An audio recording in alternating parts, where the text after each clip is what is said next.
Tahun 2024 menjadi tahun yang bersejarah dalam politik Indonesia. Tahun ini digelarnya kontestasi pemilihan presiden masa bakti 2024-2029. Demi Allah, saya bersumpah akan memenuhi kewajiban Presiden Republik Indonesia dengan sebaik-baiknya. Politik bukan hanya berpusat pada pemilihan presiden, tetapi juga pemilihan kepala daerah. Udah ada wartawan yang masuk sini belum? Belum, ini baru Abraham. Baru Abraham Silaban. Baru Silaban. Berarti kita bisa bikin label eksklusif. Boleh dong.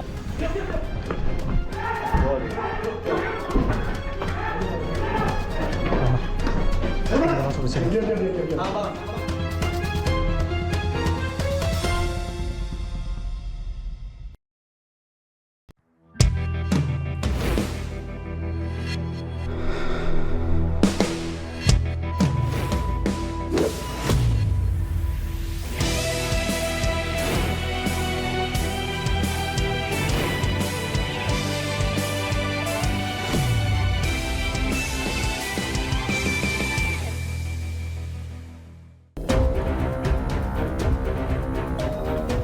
Tahun 2024 menjadi tahun yang bersejarah dalam politik Indonesia. Tahun ini digelarnya kontestasi pemilihan presiden masa bakti 2024-2029. Presiden ke-8 Republik Indonesia akhirnya diisi oleh Prabowo Subianto, berdampingan dengan Wakil Presiden Republik Indonesia Gibran Rakabuming Raka. Inaugurasi alias pelantikan Presiden Republik Indonesia Prabowo Subianto menjadi sorotan mata karena tampilnya maung Garuda yang menjadi kendaraan yang dipamerkan oleh Prabowo Subianto dalam pelantikannya.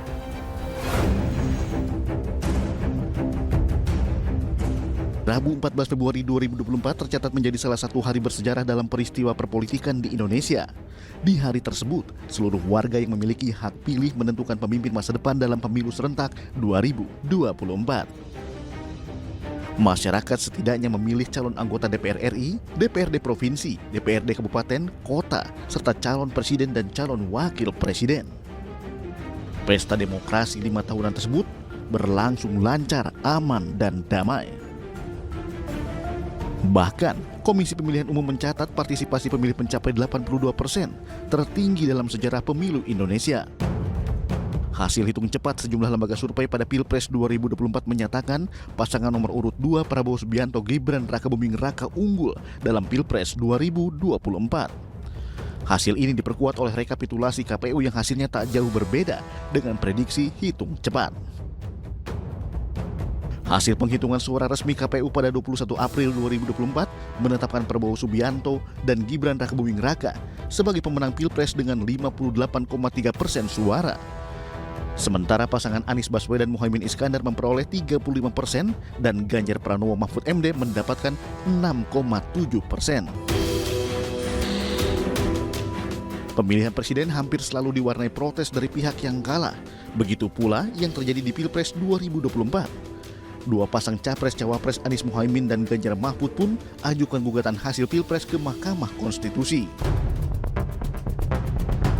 Pada sidang pembacaan putusan Pilpres yang digelar Senin 22 April 2024, MK menolak seluruh permohonan pasangan Anies Baswedan Muhaimin Iskandar dan Ganjar Pranowo Mahfud MD. Seluruh dalil yang diajukan oleh kedua pemohon tidak terbukti di persidangan.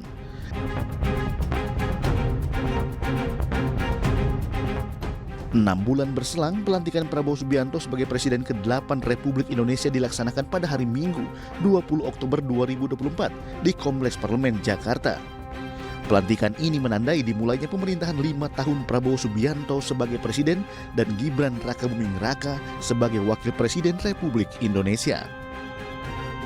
Demi Allah, saya bersumpah akan memenuhi kewajiban Presiden Republik Indonesia dengan sebaik-baiknya. Satu hal unik terjadi pasca pelantikan tersebut. Presiden Prabowo Subianto menyapa warga dengan melambaikan tangan dari atas kendaraan maung Garuda saat melintas di Bundaran Hotel Indonesia di Jakarta. Ya, Prabowo menggunakan kendaraan buatan PT Pindad berwarna putih berplat Indonesia 1 bersama iring-iringan pejabat dan tamu negara yang hadir di gedung parlemen menuju Istana Merdeka.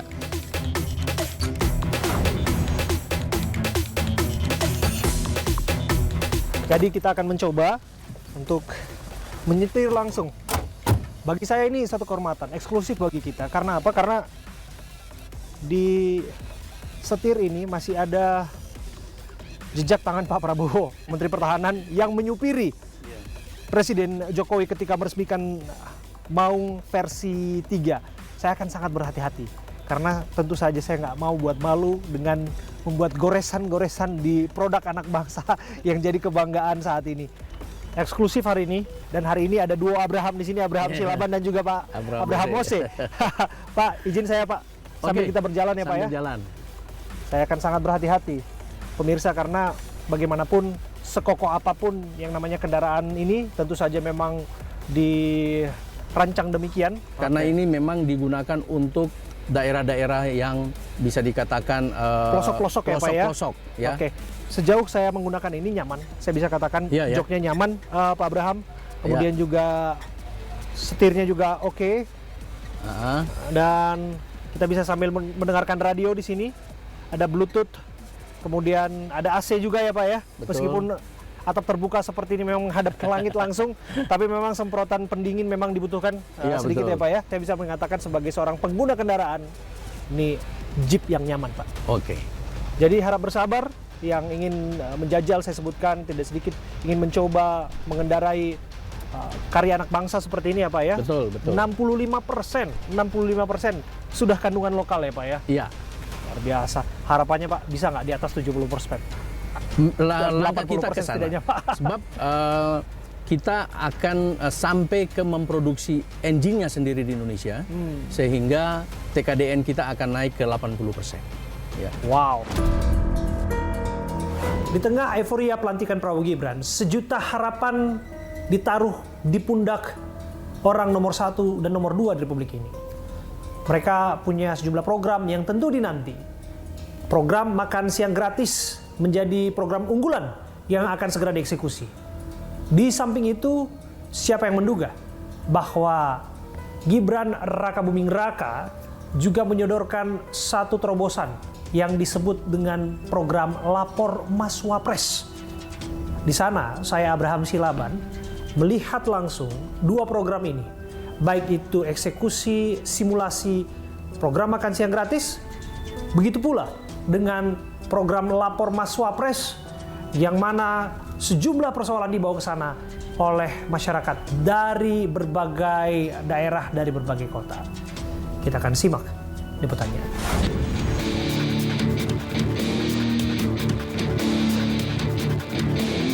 Dengan Ibu siapa namanya Bu? Saya Eka. Dengan apa? Eka. Ibu Eka. Ibu Eka datang dari mana? Tangerang. Datang dari Tangerang. Dari jam berapa Bu? Saya dari jam 3 dari Tangerang, nunggu kereta jam 4. Jam 3 subuh? Jauh ke sini? Nanti jam 4 ke sini? Iya. Oke. Dapat nomor antrian? Enggak, 85. Nggak dapat. Ibu udah coba WhatsApp? Sudah, tapi belum direspon. Belum direspon. Ibu buat dapat bawa masalah apa ke sini? Saya mau minta tebuskan baju seragam sekolah. Tebus baju seragam sekolah? Iya. Baju batik, kejuruan sama muslim. Saya cuma single parent. Anak saya di SMK 5, Tangerang. Ya, berapa sih totalnya?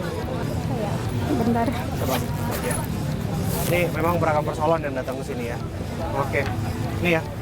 Ini anak ibu di SMK.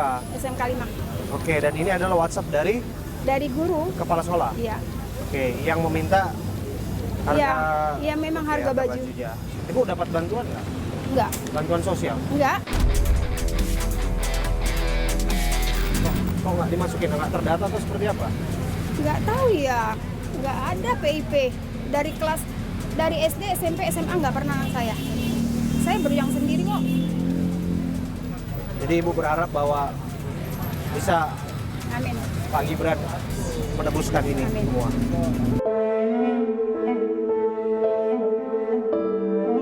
Apa yang Ibu mau sampaikan kalau bisa bicara? Ini kan Ibu mencari sesuatu, datang ke sini.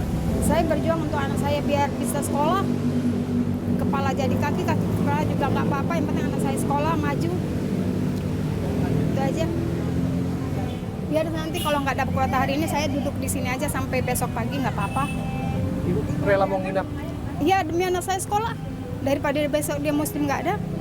Ya kita nggak tahu ya rencananya Tuhan ya, kalau ditebus ya puji Tuhan, kalau nggak di itu ya puji Tuhan aja, bersyukur aja sama Tuhan. Tetap semangat.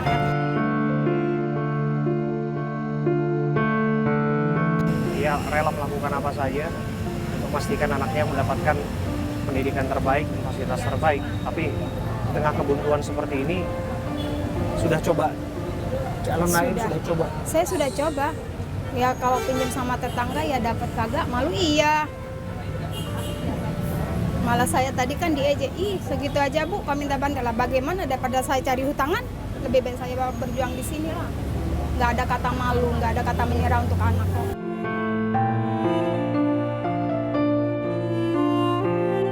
Pekerjaan Ibu?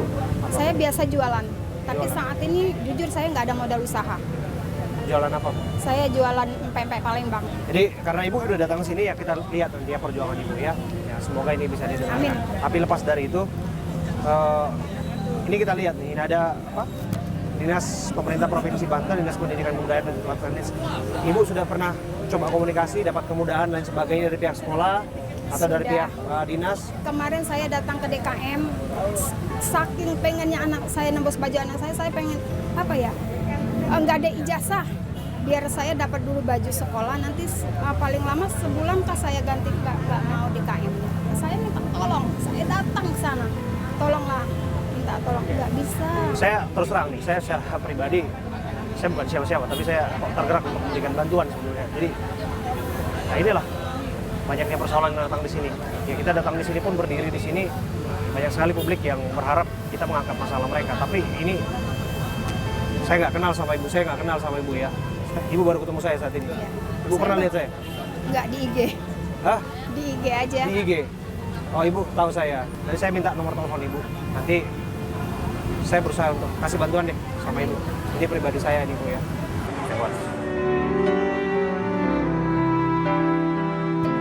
Ya, nggak apa-apa, nggak apa-apa. Nanti saya bantu. Ya, nggak apa-apa. Nanti saya bantu.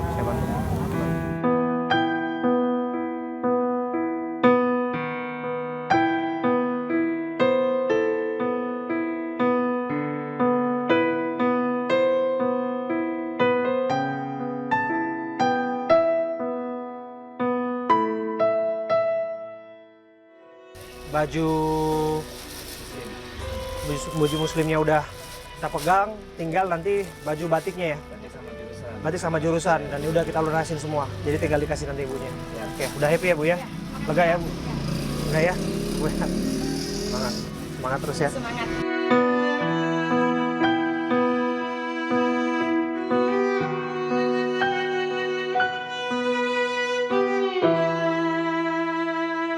Setelah kemudian kasusnya semakin lama, melebar kemana-mana dan lain sebagainya. Kenapa begitu sulit Pak untuk pada akhirnya menemui Pak Rudiana?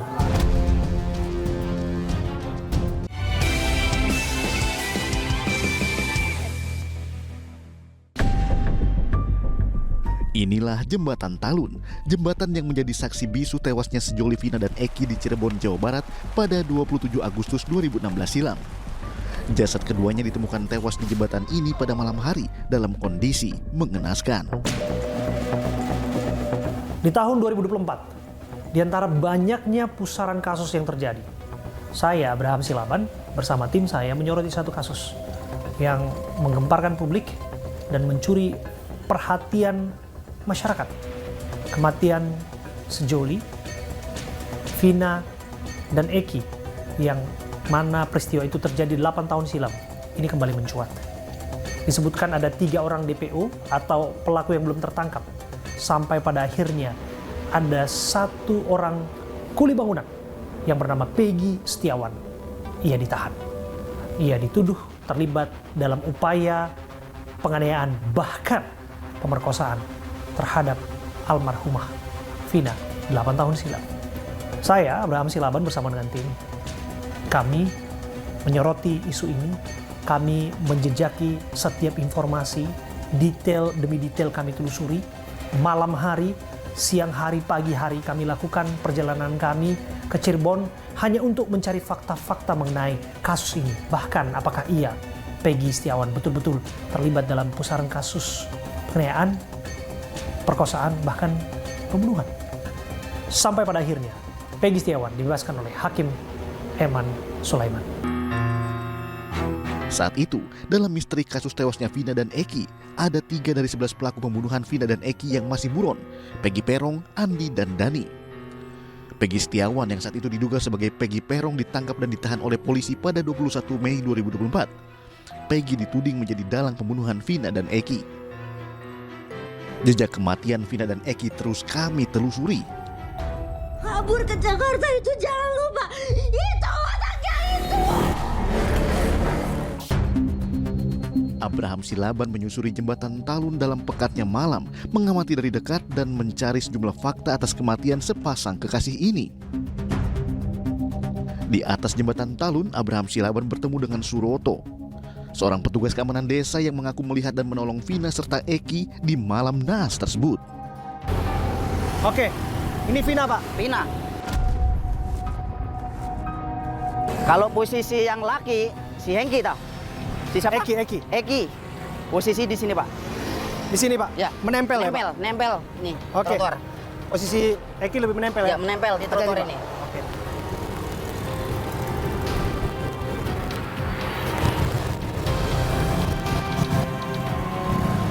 Ini yang sebetulnya, Pak? Ya, betul. Asli. Asli dan tidak saya rekayasa, berani sumpah ada di sini, bukan di sana.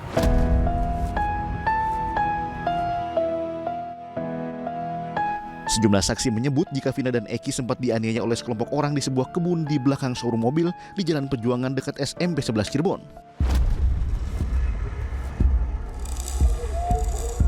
Kedatangan Abraham Silaban di lokasi belakang showroom persis dengan waktu kejadian 8 tahun silam.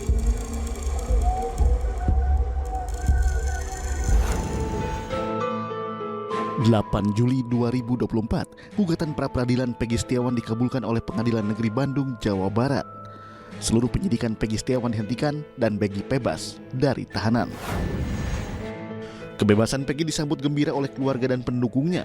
Di momen kebebasannya, Abraham Silaban mengundang Peggy dan keluarga datang ke studio iNews. Bahkan Peggy menjadi host pembuka di program yang dipandu Abraham Silaban.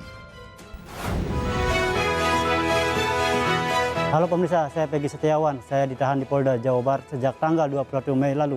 Saya sempat mendekam di penjara selama 49 hari. Kini saya sudah bebas. Dari hari ini, 10 Juli, saya membuka siaran The Prime Show bersama Abraham Silaban. Halo Mas Abraham. Luar biasa. Peggy, selamat datang di studio kami di The Prime Show. Silakan duduk. Ini luar biasa. Saya pikir tadi saya sudah kehilangan pekerjaan saya. Tapi yang saya senangi adalah ketika Peggy hari ini sudah sumringah dan sudah bisa diajak kerjasama untuk setidaknya membuka program The Prime Show. Katanya Peggy-nya punya nadar, katanya mau ngasih nasi padang kepada satu kamar tahanan yang ada di sana. Iya, Cuma Ada berapa orang? Itu ada sekitar 12-an sih, 12. Tapi kadang-kadang bisa bertambah. Kadang-kadang paling banyak itu 21. Satu kamar tahanan ada berapa orang? 12. 12. Tapi bisa bertambah 21. Oke, dari saya. Siap. Nanti saya yang berikan nasi padang Alhamdulillah. nazarnya Alhamdulillah. sama teman-teman satu tahanan ya. terima kasih. Gitu. Saksi kunci dalam kasus terbunuhnya Vina dan Eki, yakni RT Pasren dan anaknya Kavi, diburu berbagai media saat itu. Abraham Silaban sempat mendatangi kediaman RT Pasren dan Kavi untuk meminta keterangan. Namun pihak keluarga enggan menjawab secara detail keberadaan RT Pasren dan Kavi. Tapi Teteh, mohon maaf, anaknya ya? Anaknya Pak RT? Iya. Oh. Langsung aja ke Polres. Oh gitu. Siapa tahu barangkali Pak RT-nya mau bicara sama kita sih, Teh, gitu.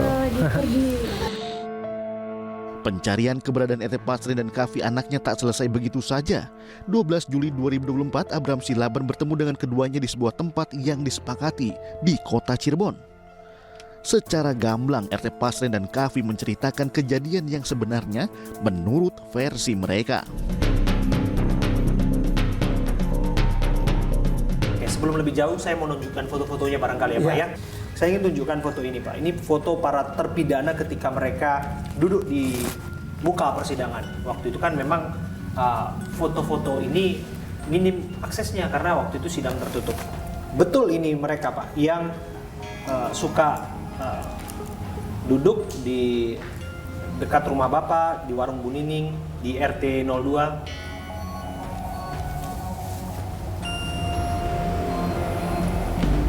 Kurang jelas. Kurang jelas. Tapi saya coba nanya Mas Kavi deh. Mas Kavi, ini betul? Ya itu Jaya. Yang mana Jaya? Jaya yang tengah. Jaya yang di paling tengah. Iya. Ini Sudirman yang paling pojok. Sudirman yang ini? Bukan, sebelahnya. Sudirman yang ini? Iya. Yang paling pojok. Yang di sini nomor 2? Supriyanto. Supriyanto. Iya. Yang di sini? Yang nomor 4 tuh Eka. Eka. Iya. Itu yang dekat rumahnya sama Mas Bukan jauh. Kavi. RT 4 itu. Oke, yang ini? Itu Hadi. Dekat. Hadi. Oke, yang katanya sampai sempat jual rumah itu loh Mas? Hadi. Itu Hadi ya berarti ya? Hadi yang mana orang? Itu yang nomor itu. Yang paling di sini Iya. Hadi. Oke. Kalau ini? Nggak kenal. Nggak kenal. Ini Iya. yang namanya Ucil itu ya. Ini nggak kenal, yang nggak pernah lihat ini orangnya. Oke, ini yang namanya Ucil, nama aslinya itu Rivaldi Aditya Wardana. Oke, coba kita cari lagi. Ucil juga. Nah, saya mau konfirmasi juga nih orang-orang. Kalau ini pernah lihat nggak wajah ini, Mas Kavi?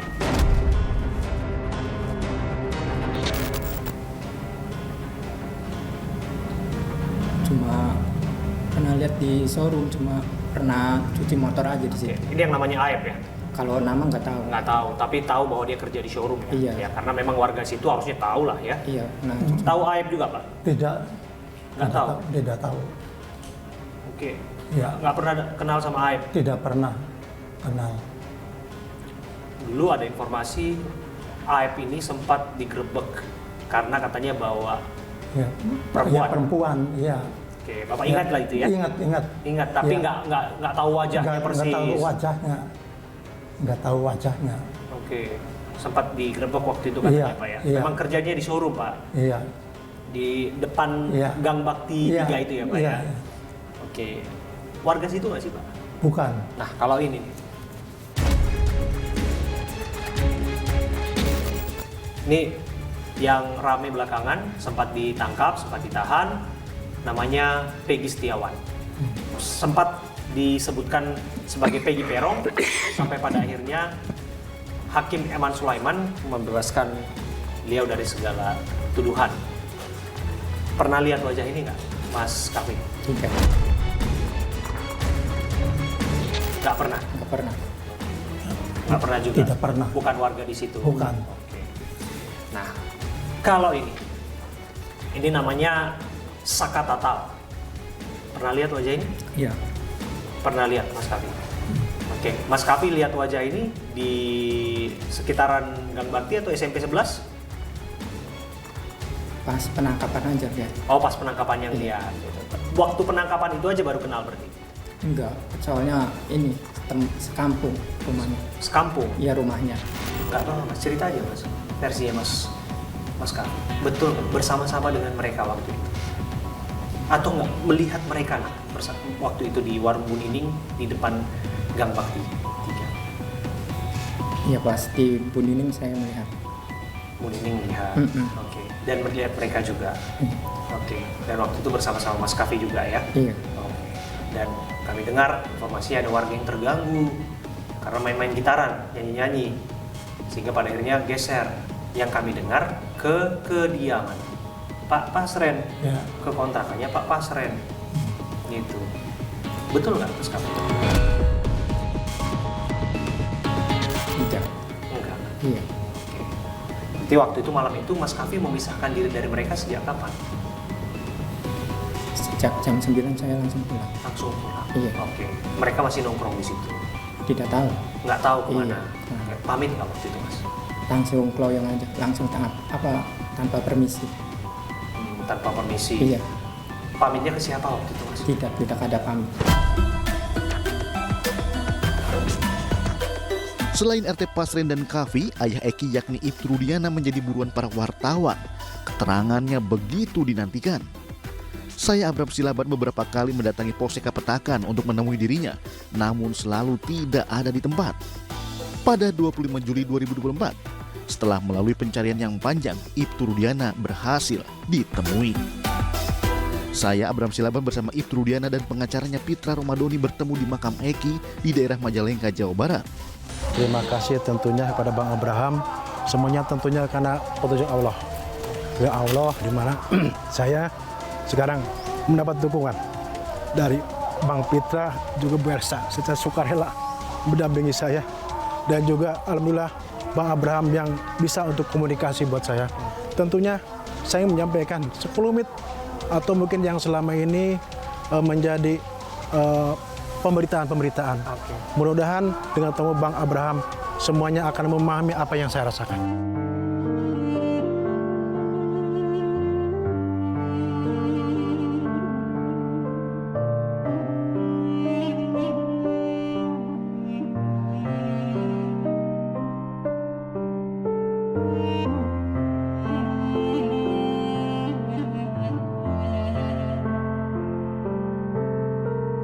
Setelah kemudian kasusnya semakin lama, melebar kemana-mana dan lain sebagainya. Kenapa begitu sulit, Pak, untuk pada akhirnya menemui Pak Rudiana? Baik, tentu yang pertama saya mohon maaf kepada seluruh warga negara Indonesia karena selama ini saya tidak pernah muncul di media. Tentunya karena apa? Saya seorang anggota polisi masih aktif, yang mana saya taat pada aturan-aturan serta kode etik.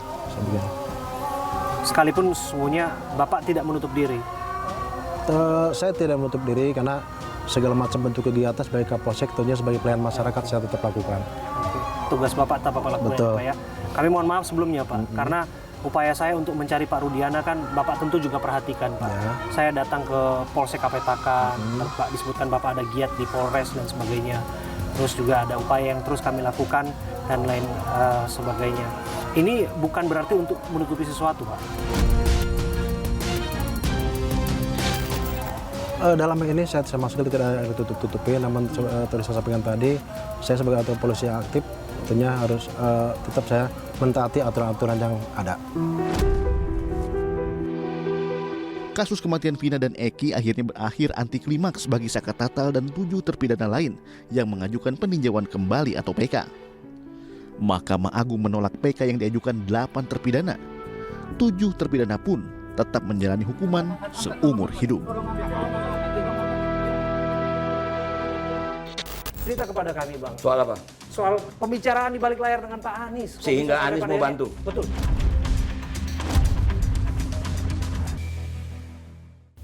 Sobat, di tahun 2024, politik bukan hanya berpusat pada pemilihan presiden, tetapi juga pemilihan kepala daerah yang dilakukan secara serentak 27 November 2024. Yang barangkali menjadi sorotan adalah Pilkada DKI Jakarta. Pemilihan Gubernur DKI Jakarta diramaikan oleh 3 pasangan calon gubernur dan calon wakil gubernur. Pasangan calon gubernur, calon wakil gubernur nomor 1, Ridwan Kamil dan Suswono. Pasangan calon gubernur nomor 2, Dharma Pongrekun dan Kun Abioto.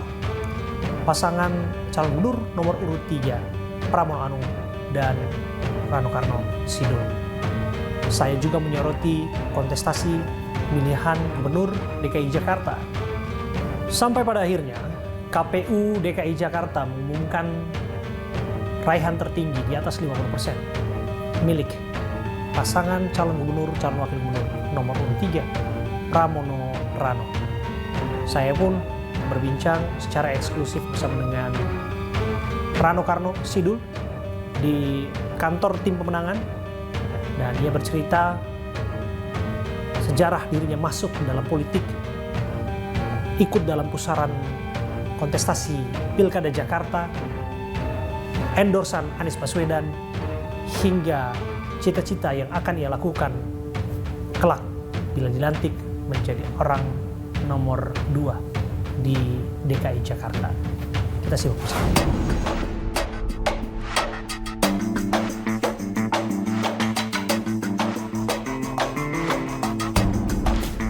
Abang memang saya lihat rajin banget sowan.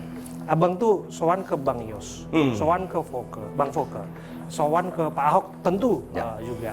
Dan terakhir, ini yang di menit terakhir, itu sowan ke Anies.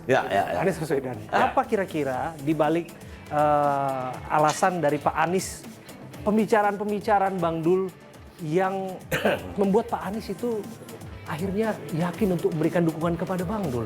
Saya ketemu Pak Anies itu, saya lupa tanggalnya, tapi pasti Abraham tahu waktu Bang Anies datang ke DPP. Persis. Saya nemenin beliau 2 jam. Karena ada fotonya kan? Nah, saya nemenin beliau 2 jam. Iya. Jujur waktu itu saya nggak tahu kan, saya tidak bertugas mendampingi Mas. Karena memang setiap hari kita rapat. Iya. Tiba-tiba saya dikasih tahu sama Ahmad Basarah, Bang, tolong temenin Bang Anies. Nah, singkat kata hampir 2 jam saya bicara sama Bang Anies. Ya dalam arti kata apa? Ya pencalonan Gubernur Jakarta. Gitu. Cuman ya memang saya tidak masuk dalam penentuan itu. Hampir 2 jam Mas Ahmad Basarah balik dengan Bang Said Abdullah. Akhirnya Bang Anies pergilah sama Bang Ahmad. Udah selesai tugas saya, selesai menemani. Tapi artinya saya merasa dalam 2 jam itu Bang Anies bilang, Bang gimana kalau kita jodoh saya bilang saya siapa? Abang nggak ada masalah jadi wakil, nggak apa-apa buat saya, apa sih gitu kan. Nah, jadi singkat kata, itu yang membuat saya yakin masih ada ikatan komunikasi yang terjalin, yang belum selesai antara Abang dan Pak Anies. Bang Anies, makanya. Dan kemudian dilanjutkanlah, makanya walaupun untuk ketemu beliau itu kan cari momen. Bang, terjadi. Ya. Yang di depan layar sudah kita dengar. Oke. Tapi apa yang tidak kita ketahui? Deal politik, karena kita tahu politik itu tidak gratis. Politik itu selalu ada kepentingan lain sebagainya. Cerita kepada kami, Bang. Soal apa? Soal pembicaraan di balik layar dengan Pak Anies. Sehingga Anies mau bantu. Betul. Kita lanjutkan program dia, itu deal kita. Oke, hanya serta-merta soal deal, soal program. Betul. Nggak ada soal urusan politik. No. Makanya kenapa saya ke Ancol? Kenapa saya lihat pembangunan Masjid Apung Ancol? Itu program Bang Anies. Saya berkunjung ke tempat yang rencana akan dibangun Museum Rasulullah. Nah jadi tidak ada sesuatu kecuali memang kita berjanji melanjutkan program yang memang butuh Jakarta lakukan, dan tentu kita juga punya program yang lain. Gitu. Mari kita geser ke sini. Ya. Dan kita boleh masuk ke ruangan, Bang? Boleh. Ini ke ruangan kerja ya? Ini ruang kerja nih. Oke. Boleh kita masuk, Bang? Ayo, silakan. Kita lihat. Nah, di sinilah. Udah ada wartawan yang masuk sini belum? Belum. Ini baru Abraham. Baru Abraham Silaban. Baru Silaban. Berarti kita bisa bikin level eksklusif. Boleh dong, silakan aja. Thank you, Bang Dul. Wah, ini semua foto-fotonya Bang Dul nih banyak. Oh, ini foto. Iya. Foto istri ya, Bang ya? Ini foto ya bikin season sama keluarga lah. Oke. Bang, saya dengar lagi ini ya kurang enak badannya. Semoga mungkin sembuh, kita ya. yang kampanye dia yang stres kali. Iya, Bang. Tapi udah relatif oke. Oke, silakan yuk. Oke, terima kasih ya, Bang ya. Kita diundang ke sini. Oke. Nah.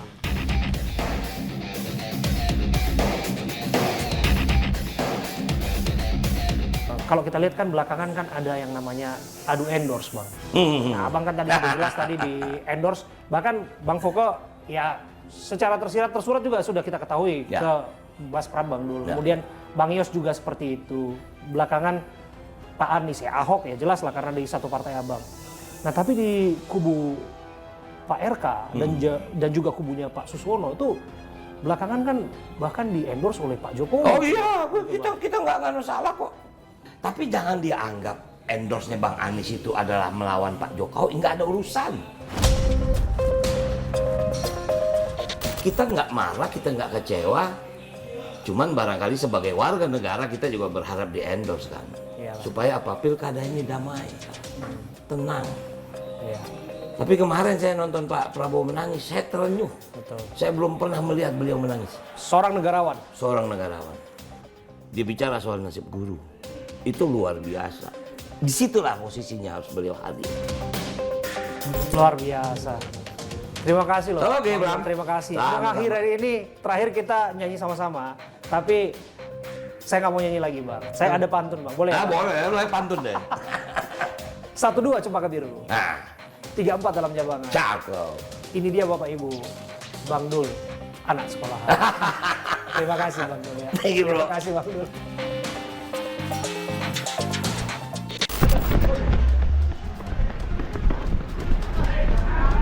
Masuk.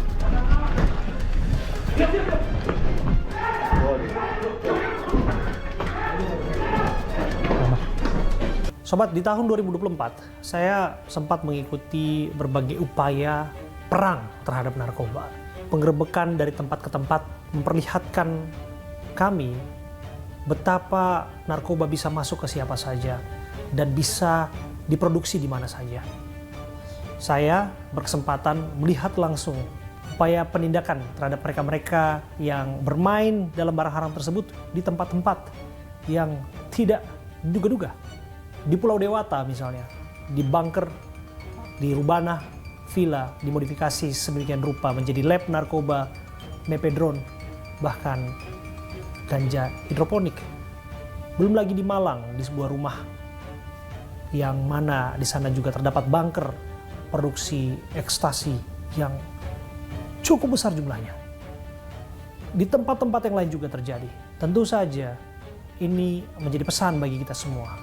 Narkoba masih ada di sekeliling kita dan perang itu masih terus dilanjutkan hingga hari ini.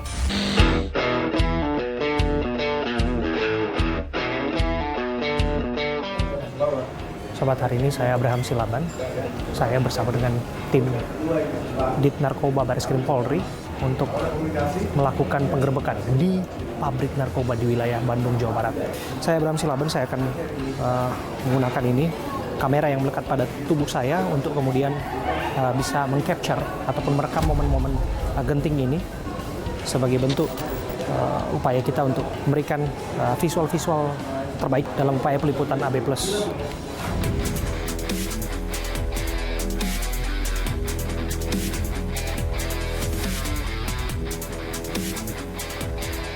Kalau misalnya yang awal ini kan di Binit Pak nih. Awalnya dia udah bukain pintu, kita langsung masuk. Kita bedanya sama mobil ini jaraknya 1 rumah aja. Yang penting kelihatan nggak usah terlalu jauh. Kalau orangnya keluar, kita langsung masuk.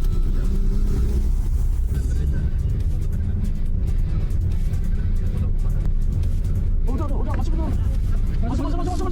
Maju tuh.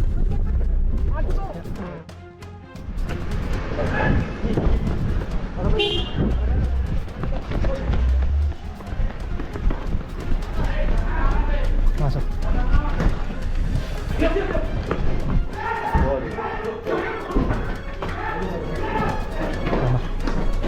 Masuk ke sini.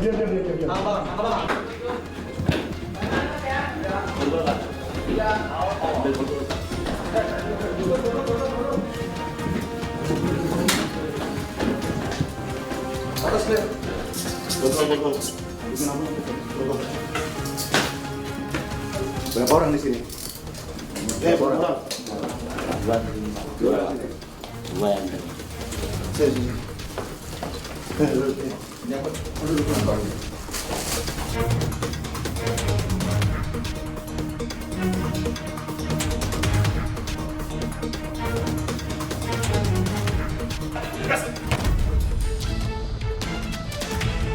Buka kaki lebar, buka tangan lebar. Lebar.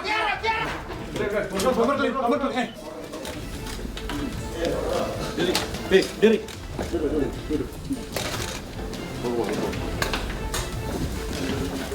Handphone mana? Iya, Pak.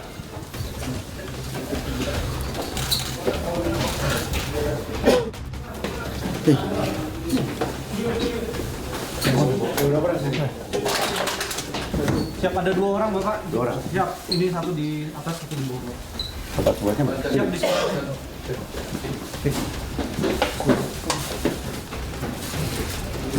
Gimana? Tunjukin Pak. Gimana? Ini. Tunjukin ini Pak. Tunjukin. Ini buat apa ini? Sini.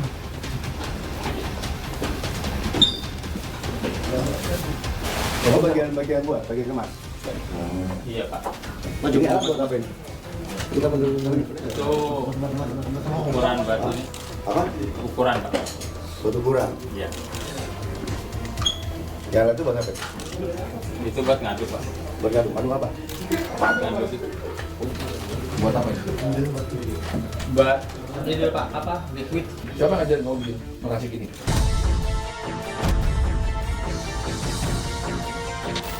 Yang punya ini. Yang punya apa? Yang punya rumah ini. Kamu sudah berapa lama sih? Baru sebulan Pak. Dulu susu gini, hanya segini aja, belum segini. Ada lagi lain? Enggak ada lah. Cuma ini aja Pak. Itu Pak, jalan. Kunci mana?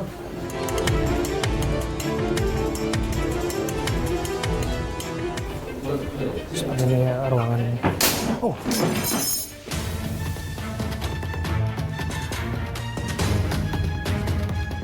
Udah yang lain boleh keluar, usaha Panji saya rapi. Ya, akhirnya berhasil ya. Berhasil untuk membekuk para tersangka di kediaman di daerah Bandung, Jawa Barat. Ya sobat, saya Abraham Silaban, saya ada di sini. Dan ini detik-detik yang saya pikir ya bagaimanapun kita harus apresiasi kinerja dari aparat kepolisian untuk memastikan bahwa tindakan tegas dilakukan, tapi dengan cara betul-betul terukur. Upaya pembukukan dilakukan secara sistematis, senyap, tapi pasti untuk memastikan bahwa ini kan komplek perumahan nih. Untuk memastikan bahwa warga yang ada di sekitar tidak terganggu karena ini adalah perumahan yang mana warga di sana tentu saja bertanya-tanya apa yang terjadi di kediaman ini, tapi saya ada di sini dan memastikan semuanya dilakukan dengan taktis. Ada 3 orang tersangka yang sudah diamankan di rumah berlantai 2 ini. Nah, seperti ini nih keadaannya nih. Kita coba lihat di sini ya. Di kamar tidurnya para tersangka. Nah, sini tidak ada temuan-temuan yang berarti untuk di kamar ini, tapi ada satu ruangan yang memang disulap menjadi tempat khusus untuk memproduksi barang haram tersebut. Tidak satu ruangan, tapi 2 ruangan. Ini apa ini, Bang? Ini sepertinya dipersiapkan untuk barang-barang yang bersifat liquid. Liquid. Oke. Modelnya bahan vape ini. Oh, oke. Nah, ini kemasan saja. Ini masih kemasan. Masih kemasan masih ya? kosong. Oh, oke. Karena ini masih kemasan, kelihatannya kita bisa sentuh kali ya, Bang ya? Nah, ini coba. Kita lihat di sini. Ini kemasan-kemasan seperti ini. Blue Eyes. Fantasy. Feel the sensation. Ya, seperti ini kemasannya. Sini ada, ya cukup banyak di sini. Ya, kita akan lihat nanti. Oh, ini yang sudah jadi nih.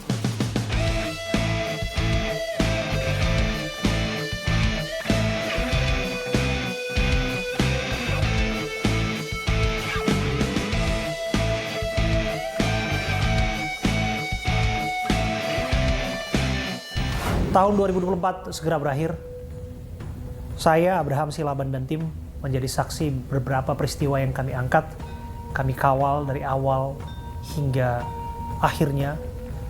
Kami mencoba melakukan sebaik mungkin upaya peliputan, tenaga, pikiran, bahkan apa yang bisa kami berikan, kami lakukan, kami ikhlaskan untuk bisa membawa pesan kepada publik yang harapannya bisa menghadirkan keadilan di tengah-tengah mereka yang mengharapkan. Tentu lepas dari itu semua, banyak hal-hal yang belum kami lakukan dengan optimal, tapi kami tidak akan berhenti untuk menahi diri, menampilkan yang terbaik dalam program-program AB+, dalam upaya liputan kami untuk kemudian bisa berdampak bagi mereka-mereka yang membutuhkan. Tentu di tahun 2025 tantangan itu tidak akan lebih mudah. Berat, kami sudah tahu pasti, tapi kekuatan kami adalah dukungan dari pemirsa, sobat setia AB+ yang terus menyaksikan program ini. Mewakili seluruh kerabat kerja yang bertugas, saya Abraham Silaban mengucapkan terima kasih atas perhatian, atas dukungan, harapan yang digantungkan kepada kami. Semoga 2025 kami masih memiliki semangat yang sama. Saya Abraham Silaban, selamat tahun baru 2025. Kita jumpa di tahun depan.